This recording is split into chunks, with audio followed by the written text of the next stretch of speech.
XRP could pump to $3 plus this Sunday or Monday as the 60 Minutes interview with Ripple CEO Brad Garlinghouse is going to be airing. And it's going to expose Gary Gensler and the corruption of the SEC. But of course, a very big spotlight will be put on XRP in the crypto market. And the SEC is blocking the Solana ETFs. No surprise there. I'll give you the details. Let's get into it.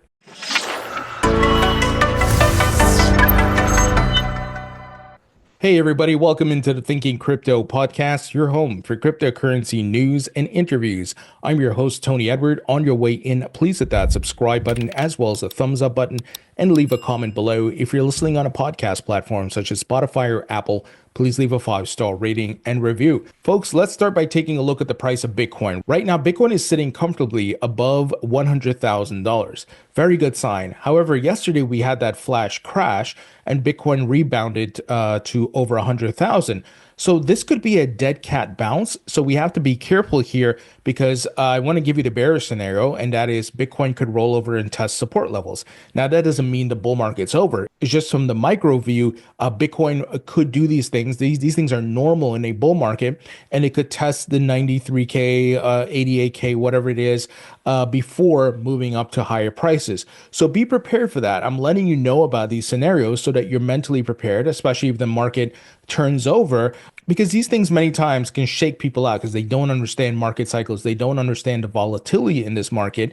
And you have to learn to embrace the volatility, because that same volatility that pumps us very high takes us low, but it gives us opportunities to buy and dollar cost average in, and of course, get the massive gains when it swings back the other way. So you have to keep these things in the back of your mind to navigate the waters here in this bull market. But I'm definitely expecting higher prices this month. So Bitcoin could test some support levels in the short term, a week, a couple weeks, and then by Christmas, it's going nuts, right? So just be prepared for all these different things. Now, something that's very bullish for the entire altcoin market is Ethereum is back over 4,000. This is a very good sign. Ethereum has been a laggard this bull market cycle, but as I always tell you guys, the liquidity flows through the market. Every dog has its day in this bull market, and the liquidity hits different altcoins. That's why they don't all pump at the same time. You know, over the past few weeks, we saw Dogecoin, Cardano, XRP pumped at different times. So Ethereum is going to have its day. It's on the move, and I think it could break its old all-time high this month. And once it does that, it's going to enter into price discovery, just like we saw for the other altcoins and even Bitcoin. So ETH, let's keep a close eye on it. And remember that many different altcoins are built on the Ethereum blockchain as ERC20 tokens and more. So very, very bullish for the altcoin market. And here, Blockchain Backer, who's a great analyst, highlighted the total altcoin market cap, which has broken the old all-time high, which was set in 2021. So the entire altcoin market is on the rise, guys. Very beautiful. I love what is happening here. Exciting times, exciting times. So even if you don't hold Bitcoin, you want Bitcoin to do as well as possible, because a lot of liquidity comes through Bitcoin and then rotates down to the altcoin. So things are looking really good. Things are on track. And today, Tether minted 2 billion in USDT. Yesterday, I told you guys about the 1 billion that was minted. So you see what's happening here. The stablecoin liquidity continues to increase. That liquidity will be going into the market. This is why we look at charts, we look at on-chain metrics, we look at stablecoin liquidity. We're not here to make up fairy tales and nonsense. We're looking at data and the different fundamentals to tell us where we're at and where we're going. So expect this 2 billion to enter the market pretty soon. Now, guys, Ripple CEO Brad Garlinghouse highlighted that his interview with 60 Minutes will be airing this Sunday, December 8th. This is very big, and the folks at 60 Minutes started posting clips on Twitter as well as YouTube on their YouTube channel, highlighting some of the things that were being discussed in that interview. And in one of the clips they showed, Brad Garlinghouse pretty much is exposing Elizabeth Warren and Gary Gensler, talking about their attack against the crypto industry and the reason the crypto industry had to come together and raise so much money in this election cycle. They were the biggest spender, was because of that attack. Now, that's very bad for Elizabeth Warren and Gary Gensler, because this is a mainstream platform. On the other side of the token, it's very good for XRP. This gives visibility to XRP to the masses. This is not necessary for you and I. We know XRP, we know the crypto market, we know what to do, but there are many people who don't know yet. They're hearing things and they're thinking about investing. So this is very bullish for the token itself because it's mass awareness. So Could we see a pump come Sunday, even into Monday, following the airing of this interview? It's possible. And XRP on the charts is looking like it's ready to blast through $3. So get ready, guys. Very good for XRP. Very good for the crypto industry with Brad exposing Gary Gensler and the SEC. Really, really big stuff here. Now, folks, a great place where you can buy XRP, Bitcoin, and other altcoins is on Uphold. It's a platform I've been using since 2018. They have 300 plus cryptocurrencies. They're available in over 150 countries. They have precious metals and many different fiat currencies. And you can easily swap between crypto, gold, and fiat. It's that easy. This platform is really unique. And as mentioned, I've been using them for years. They're safe, they're reliable, they're easy to use. And folks, they are fully reserved. So they don't commingle or lend out your crypto funds. You can review their transparency reports. And they have a great feature called USD interest accounts where you can park your dry powder or your crypto profits and earn 4.65% APY.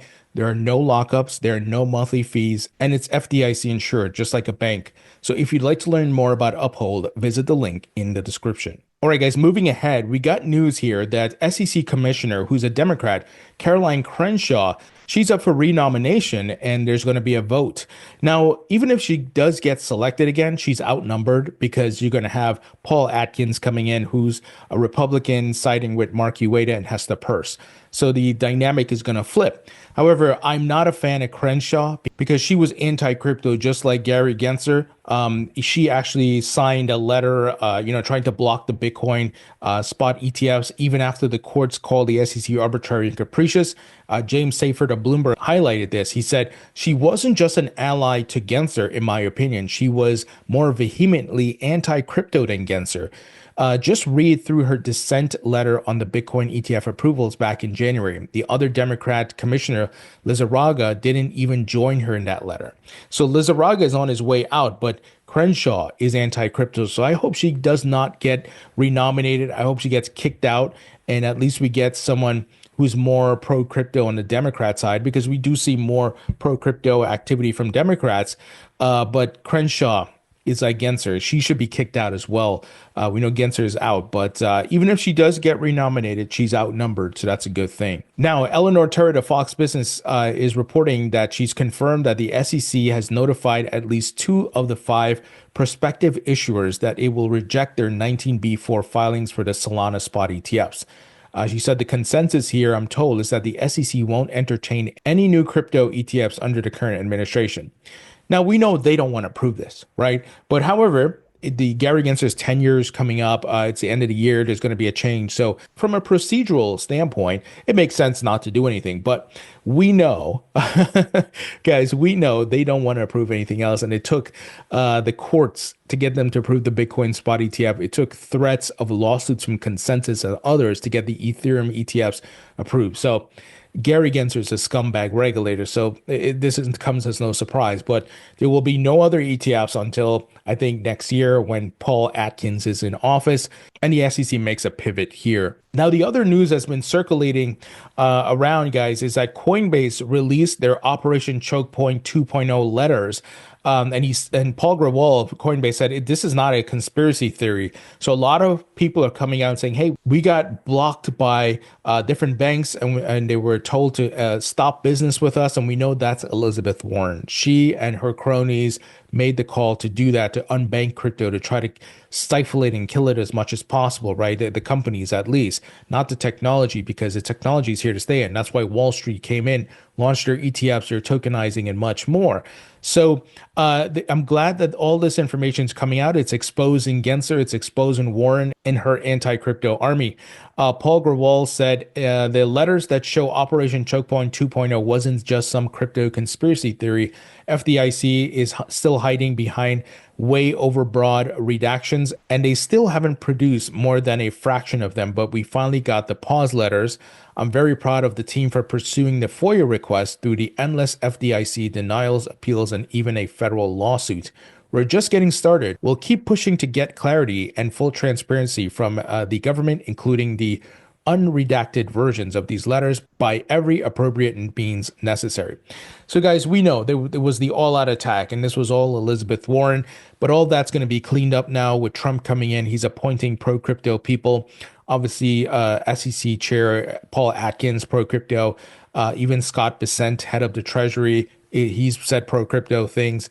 And then yesterday, Donald Trump announced his White House crypto and AI czar, who is David Sachs, who owns crypto. In fact, David is a big Solana investor, Bitcoin investor, and things are going to change. But you're seeing a bit of the fallout here, and the details are coming out now. There was even a hearing, congressional hearing this week, with Patrick McHenry and others highlighting the debanking of crypto, which is Operation Chokepoint 2.0. And I actually cover this in my book, guys. So, get the book for yourself and your friends and family. Give it as a gift to them this holiday season.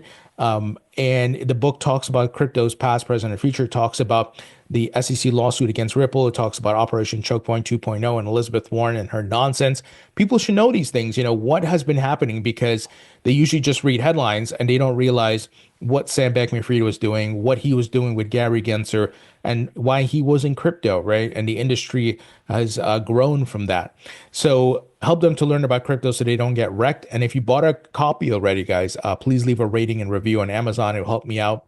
And also be sure to sign up for my free email newsletter. It's 100% free on Substack. Link will be in the description. Thank you guys for watching and listening, and I appreciate you all, and I'll talk to you all later.